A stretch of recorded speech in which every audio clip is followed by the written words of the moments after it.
എല്ലാവർക്കും പുതിയൊരു വീഡിയോയിലേക്ക് സ്വാഗതം. ആഹാര സാധനങ്ങളെ കേടാകാതെ നിർത്തുക എന്നതാണ് ഒരു റെഫ്രിജറേറ്റർ അഥവാ ഫ്രിഡ്ജിൻ്റെ ധർമ്മം. ജീവിതത്തിൽ ഒരിക്കലെങ്കിലും ഫ്രിഡ്ജിലെ ഭക്ഷണപദാർത്ഥം കഴിച്ചവരായിരിക്കും നമ്മൾ. ഈ വീഡിയോയിലൂടെ എങ്ങനെ ഫ്രിഡ്ജ് പ്രവർത്തിക്കുന്നു, തണുപ്പോടെ എങ്ങനെ ആഹാര സാധനങ്ങളെ നിലനിർത്തുന്നു എന്നാണ് പറയുന്നത്. ചൂട് നഷ്ടപ്പെടുന്ന അവസ്ഥയാണ് തണുപ്പ് എന്ന് പറയുന്നത്. ഫ്രിഡ്ജിൽ സൂക്ഷിച്ചിരിക്കുന്ന ഭക്ഷണപദാർത്ഥം, പാനീയം എന്നിവയിലെ ചൂട് മാറ്റി തണുപ്പാക്കാൻ സഹായിക്കുന്നത് ഒരു ഗ്യാസാണ്. R134A ആണ് ഇതിനായി ഉപയോഗിക്കുന്നത്. റെഫ്രിജറൻറ്റ് എന്നാണ് ഇതിനെ വിളിക്കുന്നത്. മാക്സിമം ഹീറ്റിനെ വലിച്ചെടുക്കാനുള്ള കഴിവ് ഈ റെഫ്രിജറൻറ്റിന് ഉണ്ട്. കോപ്പർ ട്യൂബിലൂടെ റെഫ്രിജറൻറ്റ് കടന്നു പോകുമ്പോഴാണ് കൂളിംഗ് സാധ്യമാകുന്നത്. കൂളിംഗ് തുടർച്ചയായി നടക്കേണ്ട ഒന്നാണ്. ഇതിനായി കോപ്പർ ട്യൂബിലൂടെ റെഫ്രിജറൻറ്റിനെ കടത്തിവിടും. കംപ്രസർ ഉപയോഗിച്ച് പുഷ് ചെയ്താണ് ഇത് സാധ്യമാക്കുന്നത്. കുറഞ്ഞ പ്രഷറുള്ള വേപ്പർ രൂപത്തിലാണ് കംപ്രസറിൽ ആദ്യമായി റെഫ്രിജറൻറ്റ് എത്തുന്നത്. കംപ്രസർ ഈ റെഫ്രിജറൻറ്റിനെ പുഷ് ചെയ്യുക എന്ന ധർമ്മമാണ് ചെയ്യുന്നത്. കംപ്രസറിൻ്റെ ഉൾഭാഗം ഒരു വാഹനത്തിൻ്റെ എഞ്ചിനെ ഓർമ്മിപ്പിക്കുന്ന തരത്തിലാണുള്ളത്. സിലിണ്ടറും പിസ്റ്റണും ചേർന്ന ഭാഗമാണ് ഇതിനുള്ളത്. ഈ പിസ്റ്റൺ ആണ് ഈ പറഞ്ഞ റെഫ്രിജറൻറ്റിനെ പുഷ് ചെയ്യുന്നത്. കംപ്രസർ ഫ്രിഡ്ജിന് ബാക്ക് സൈഡിലായി നിങ്ങൾക്ക് കാണാവുന്നതാണ്. ഓവർലോഡ് പ്രൊട്ടക്ടർ ഇതിനോട് ചേർന്ന് ഘടിപ്പിച്ചിരിക്കുന്നു. കംപ്രസർ വർക്കായി ഓവർഹീറ്റ് ആകാനുള്ള സാധ്യതയുണ്ട്. ഇങ്ങനെ ഫെയിലിയർ ആകാനും. ഈ അവസരത്തിൽ സപ്ലൈ കട്ട് ചെയ്ത് ഓവർലോഡ് പ്രൊട്ടക്ടർ കംപ്രസറിനെ സംരക്ഷിക്കുന്നു. വീണ്ടും കംപ്രസർ പ്രവർത്തിക്കേണ്ട അവസരത്തിൽ സ്റ്റാർട്ട് റിലേ ഉപയോഗിച്ച് കംപ്രസറിനെ വീണ്ടും സ്റ്റാർട്ട് ചെയ്യും. ഇപ്പോൾ വരുന്ന മോഡലുകളിൽ ഡിജിറ്റൽ ഇൻവെർട്ടർ കംപ്രസറാണ് ഉള്ളത്. അതിനാൽ കംപ്രസറിൻ്റെ അനാവശ്യ റണ്ണിങ് ഒഴിവാക്കാനും അതിലൂടെ കംപ്രസർ ഓവർഹീറ്റ് ആകുന്നത് തടയുകയും കുറച്ച് കറണ്ട് ഉപയോഗപ്പെടുത്താനും സാധിക്കും. കംപ്രസർ റെഫ്രിജറൻറ്റിനെ പുഷ് ചെയ്യുമ്പോൾ അവിടെ പ്രഷറും ടെമ്പറേച്ചറും കൂടുകയാണ് ചെയ്യുന്നത്. ഈ ടെമ്പറേച്ചർ കുറയ്ക്കേണ്ടത് അനിവാര്യമാണ്. അതിനായി ഒരു എയർ കൂൾഡ് കണ്ടൻസർ ഉപയോഗിക്കുന്നു.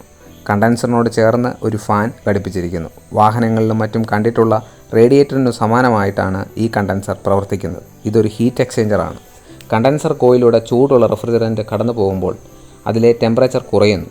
ഈ സമയം ഗ്യാസ് രൂപത്തിലുള്ള റെഫ്രിജറൻറ്റ് ലിക്വിഡ് രൂപത്തിലേക്ക് മാറുന്നു. ഇങ്ങനെ ഗ്യാസിൽ നിന്നും ലിക്വിഡിലേക്കുള്ള ഈ മാറ്റത്തെ കണ്ടൻസേഷൻ എന്ന് പറയുന്നു. ഡെയിലി ലൈഫിലെ കണ്ടൻസേഷൻ പ്രക്രിയയ്ക്ക് ഒരു ഉദാഹരണം പറഞ്ഞാൽ, മഞ്ഞുള്ളൊരു പ്രഭാതം നിങ്ങൾ പുറത്തിറങ്ങുക എന്ന് കരുതുക. മൂടൽമഞ്ഞിൻ്റെ ഒരവസ്ഥയിൽ നിന്നും ജലകണികളുടെ രൂപത്തിൽ ഇലകളിലും മറ്റും നിങ്ങൾക്ക് കാണാൻ കഴിയുന്നതാണ്. ഇവിടെ ഗ്യാസ് ടു ലിക്വിഡ് ഫേസ് ചേഞ്ചാണ് സംഭവിച്ചത്. സൂര്യനിൽ നിന്നുള്ള ടെമ്പറേച്ചർ കൂടുന്നതിനനുസരിച്ച് ഈ മാറ്റം സംഭവിക്കും.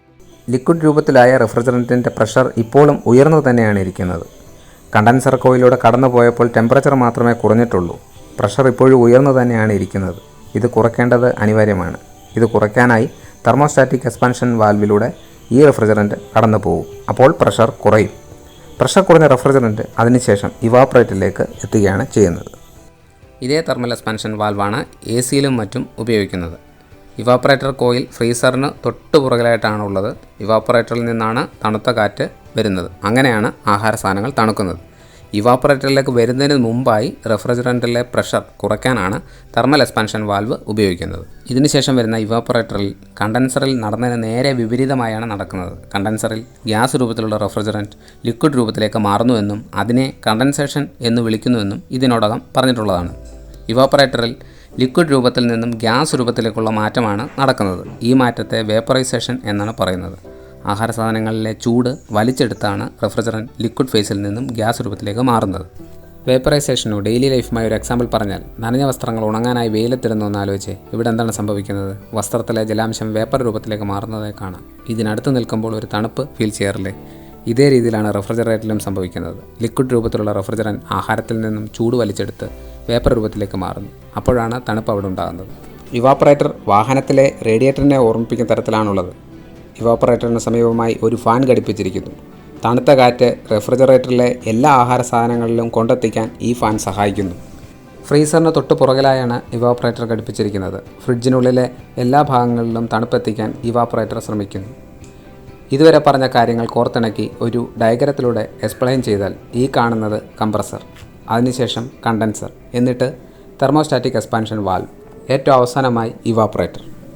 ഒരു ഉദാഹരണ സഹിതം പറഞ്ഞാൽ, കംപ്രസറിൽ നിന്നും വരുന്ന റെഫ്രിജറൻറ്റിൽ 8 ബാർ പ്രഷറും 90 ഡിഗ്രി സെൽഷ്യസ് ടെമ്പറേച്ചറും ഉണ്ടെന്ന് കരുതുക. ഈ കാണുന്ന റെഡ് കളർ ലൈൻ ആണ് റെഫ്രിജറൻറ്റിനെ വഹിച്ചുകൊണ്ട് പോകുന്നത്. വേപ്പർ രൂപത്തിലായിരിക്കും ഇപ്പോൾ റെഫ്രിജറൻറ്റ് ഉള്ളത്.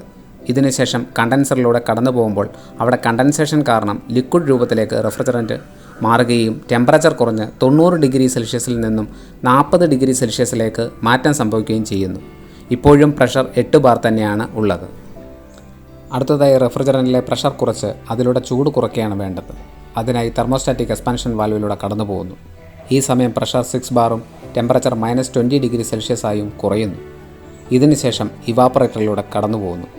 ഈ കാണിച്ചിരിക്കുന്ന ബ്ലൂ ലൈനിലൂടെയാണ് റെഫ്രിജറൻറ്റ് പാസ് ചെയ്യുന്നതായി കാണിച്ചിരിക്കുന്നത്. ആഹാര സാധനങ്ങളിലെ ചൂട് റെഫ്രിജറൻറ്റ് വലിച്ചെടുക്കുകയും വേപ്പറൈസേഷൻ കാരണം ലിക്വിഡ് രൂപത്തിൽ നിന്നും വേപ്പർ രൂപത്തിലേക്ക് മാറുകയും ചെയ്യുന്നു.